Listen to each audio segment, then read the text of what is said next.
Hello, victorious recipients, and welcome to my channel. After Reparations, what comes next? This channel explores futuristic scenarios, practical concepts surrounding DOAS reparations after allocations of cash payments and resources have been finalized. We'll explore probable responses we may take as a people, community, and nation.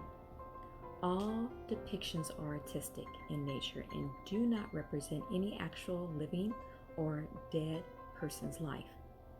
If any concepts or scenarios coincide with an actual person or any comparisons thereof are purely coincidental.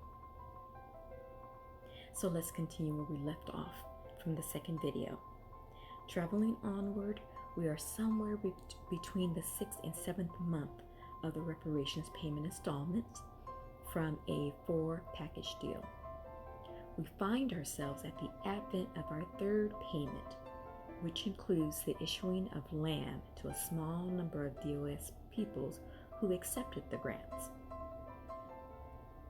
Tomorrow, we are to begin moving to these areas set aside for cultivation and development.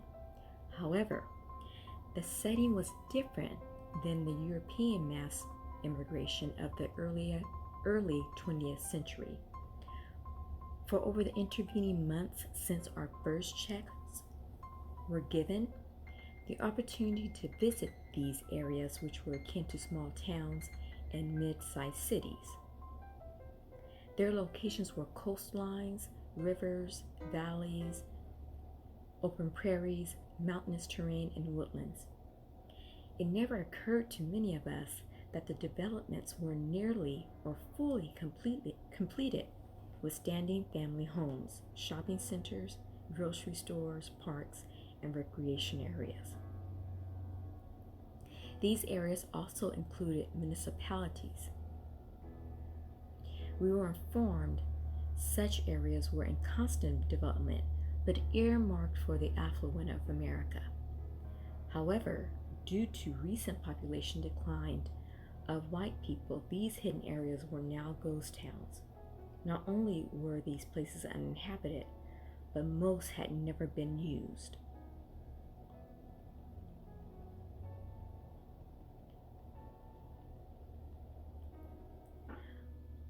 Uninhabited regions, or ghost towns they called them. As a bottom caste people, we were so used to our ghettos or urban centers, so compacted together, lacking any real nurturing livability, let alone any panoramic views of our spaces.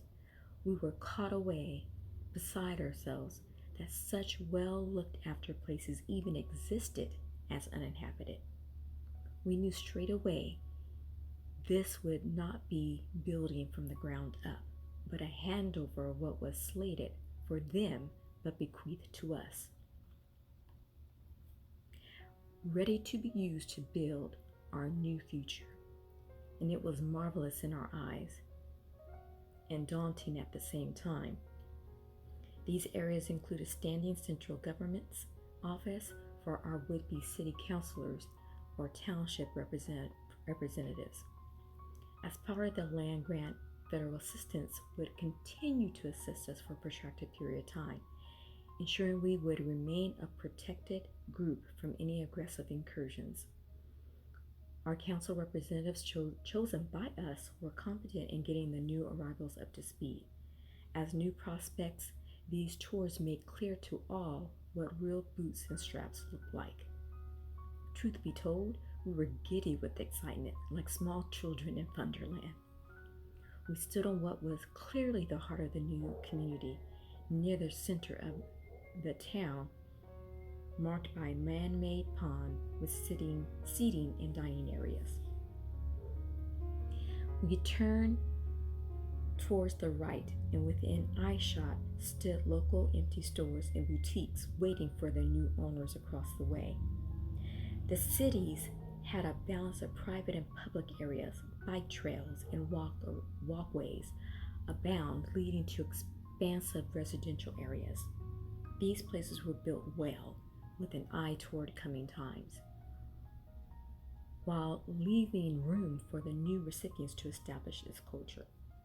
All that was required from us was courage and a willingness to work for each other and live well.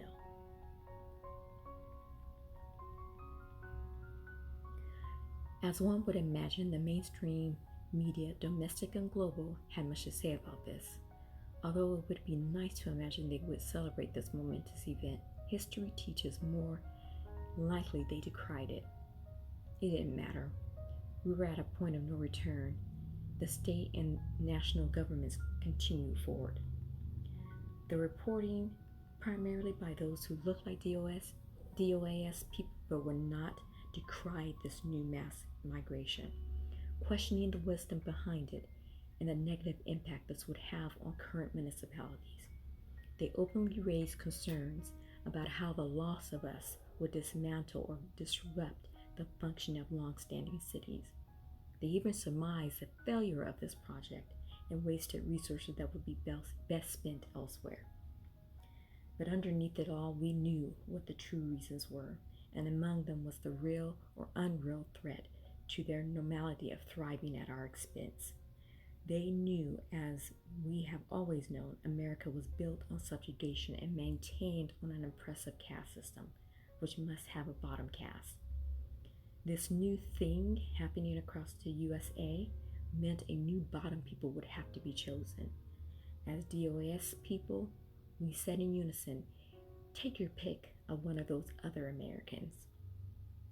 There's plenty to choose from whom inhabit this great land, and besides, they volunteered to come here. Choose one of them, for we'll no longer be the mules you carry yourselves on.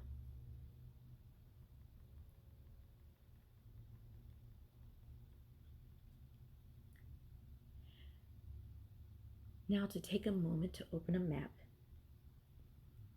Actually, what I meant to say, take a moment to open a map of the United States of America.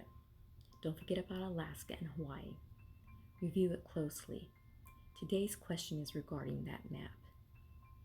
If you could choose, what would be the area you would desire to receive your land grant?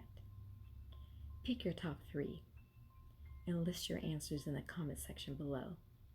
And please check out my next video to this series, After Reparations, What Comes Next, Part 4. If you enjoyed watching this video, please hit the like and share button. Also, subscribe for upcoming channel announcements and videos. Thank you for listening.